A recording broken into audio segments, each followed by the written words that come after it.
For the first time in what seems like weeks, it's actually above 0 degrees Fahrenheit here in Metro Detroit. The sun's shining, there's no snow, there's no ice for a change. And so we're out here today doing a little filming. This week on Rumblestrip.NET and 10-minute test drive, we're taking a look at Lincoln's MKZ.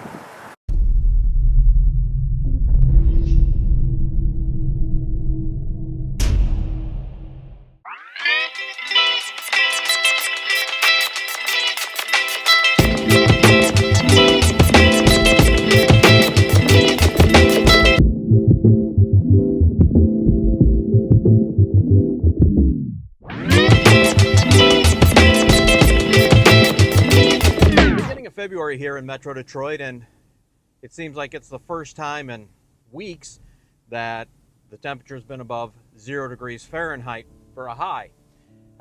It's actually been 25 degrees today, and this leads to a couple of problems. One, it's been so cold or either snowing, sleeting, whatever it's been, that we've been unable to film, especially for some exterior stuff, because, well, you wouldn't be able to see anything. It would get all over the lens, the exterior camera. Today, we're actually getting some melting. So again, we can't do any exterior filming or running shots because again, the camera would be filled with garbage. So you get a lot of me, we'll get some other stuff to roll in over the top. So if you're going to complain about, hey, this is a review, I want to see the car, I don't want to see the guy's face, you can click off right now and go watch something else because, well, you're going to get me and some pictures and a little bit of B-roll. So it is what it is. Well, today, as we said, we are driving and taking a look at the Lincoln MKZ.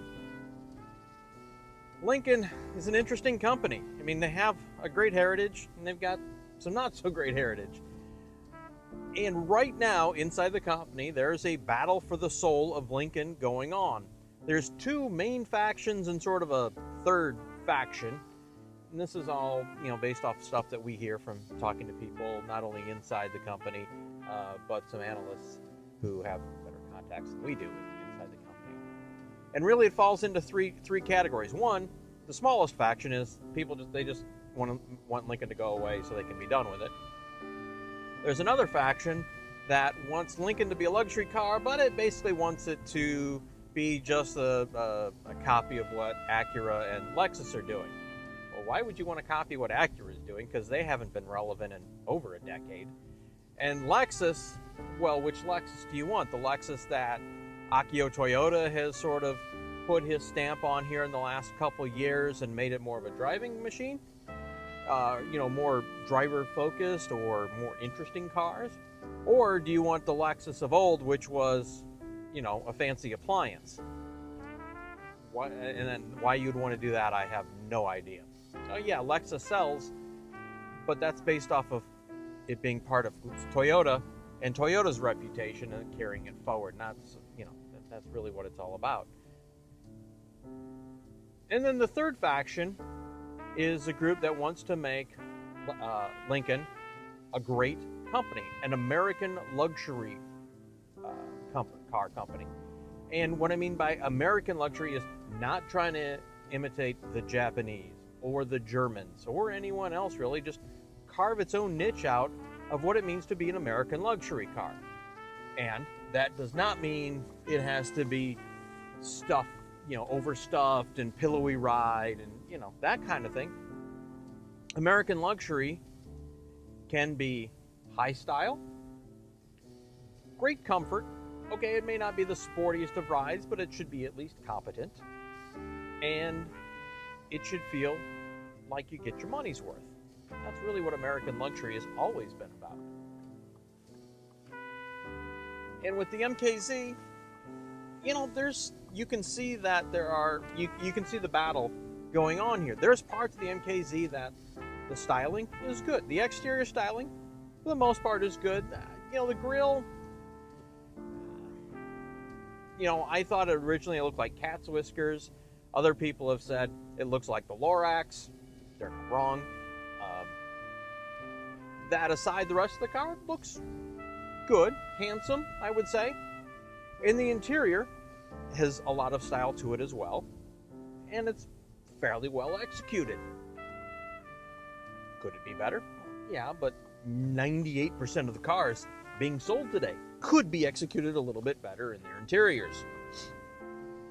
We'll get to that here in a little bit, but let's talk about the car as a whole. What we're driving is the all-wheel drive 3.7 liter.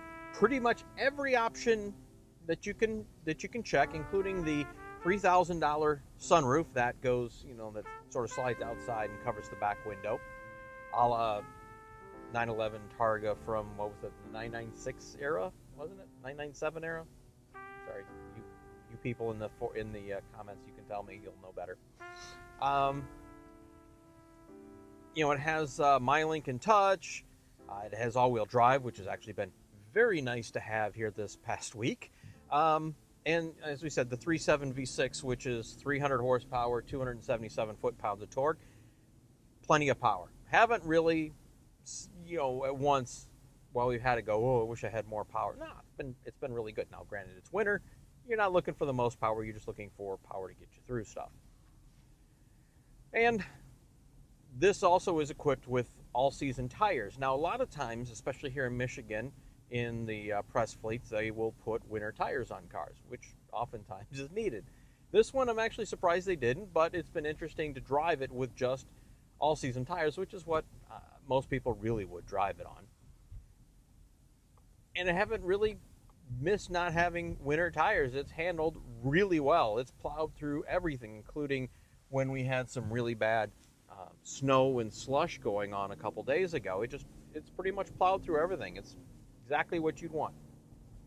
Very confident. Never doubted anything. Some people are driving at 50 miles an hour down the freeway, and I'm not saying we're going to go do 80 at the same time, but we could drive something close to the speed limit, and it wasn't a white knuckle situation, which it seemed like everyone else was like,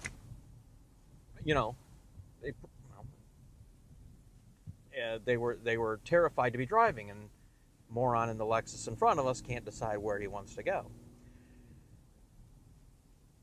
So one of the most important things is in a luxury car is it has to be good to drive.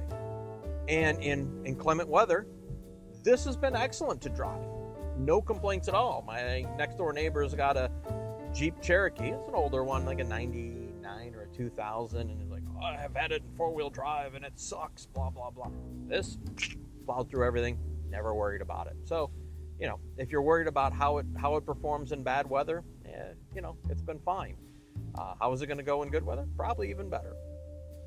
The ride is fine. I mean, this is not a BMW rival at any level, okay, as far as driving dynamics.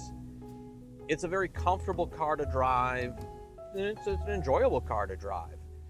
It's better than Lexus in the sense of it does have more feel and dynamic input to it. Definitely more than the ES. The IS, the 250 IS we drove was pretty decent, although it really needed more motor, which hopefully we'll be able to drive the IS 350 sometime soon. But it's been fine. It's not a performance sedan. It's a luxury sedan, so it puts luxury first. And very competent driving dynamics second. So it does a good job of that. The interior materials are okay. There's some parts that are really good, and there's other parts we think that once it stickers out, base price of $38,000, okay. But by the time, as we said, this thing is fully equipped, we're looking at $52,000. Now, if you go back and look at our Dodge Challenger SRT8, we talked about the difference of materials and what you come to expect. Now, this is much better than the Dodge, even though they're similarly equipped. I think that SRT8 was $51,000 or $52,000 by the time it was done. This is $52,000. This feels much more closer to a $52,000 vehicle, although I would say mid-40s. $7,000. Am I expecting a little bit different? Yeah, just a little bit.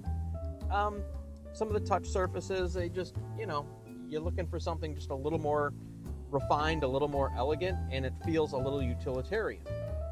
Now, that's not to say, which has been the critique of Lincoln for forever, of, oh, it's just a gussied up Ford. This is just a gussied up Fusion. No, we've driven the Fusion, and it's a great vehicle for the money. This is much nicer than the Fusion. This is much more than a gussied up Fusion. The interior is well done. It has this waterfall center display. The push button transmission is a little odd to get used to. You keep reaching for the shifter here sometimes, and it's up here. Still, even after driving this for a week, not quite used to it. But it's not bad. All the rest of the touch surfaces are okay. We've been driving with gloves most of the time, and we're able to use all the surfaces here. Touch, the controls work just fine. My Lincoln Touch, my Ford Touch, same kind of thing. We've had no issues with it. Voice recognition's been good, which is welcome, because the Fiesta that we had the week before, which is an older version of the my Ford Touch, we don't want to talk about that. This has been refreshing, going like, okay, yes, this is the way I remember it. It's fine. Heated, cooled seats, massaging seats, heated steering wheel, all that works great.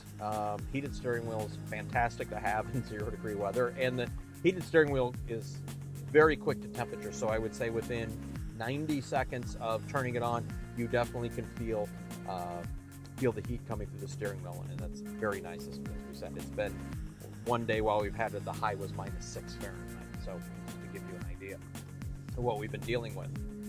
The interior is black, and if you've watched the channel for any length of time, black interiors, were well over it, and this would be much better with a lighter colored interior. I think it would have a more airy sense of space. It feels a little enclosed in here. Now, some people may think, oh, it feels, it gives you this safe cocoon feeling. I'd rather have a much more airy cabin. Maybe that's a personal thing, but I think that's, space is always luxury and space kind of go hand in hand. And the bigger the space, the more, or at least the more perception of space you have, the more luxurious it tends to feel. And THX sound system in here it's fine. Is it the best we've heard? No. But is it pretty solid? Yes. And we've run a bevy of music through it, our usual list of stuff. So no complaints there. Fuel economy, highway, city combined, about 18.5, 19 miles to the gallon. Close to spot on with this thing. I think in good weather and not having to deal with all the crap that we have, probably closer to 2021, I believe, is what the sticker is. But 19, not bad for V6 all-wheel drive. If we had to ding the MKZ on one thing, it would be backseat room. It's a bit tight back there. When we have the seat set for us at 5'10", 5'11", getting in and out, it's okay, but there's not necessarily a lot of legroom behind, for the backseat passenger. If you're just driving it, or if it's you and one other person and you're not really concerned, or you don't have a lot of people that'll ride in the back, then don't worry about it. If you've got a family, or you're going to be hauling people, let's say you're a salesperson and you take clients with you, and there are more than 1 or 2 people with you, and you put someone in the back, you might want to take a look at something else, just because that back seat room is not great. It's not horrible, but it definitely could be better. There's definitely other vehicles in the price class that do a better job with back seat room.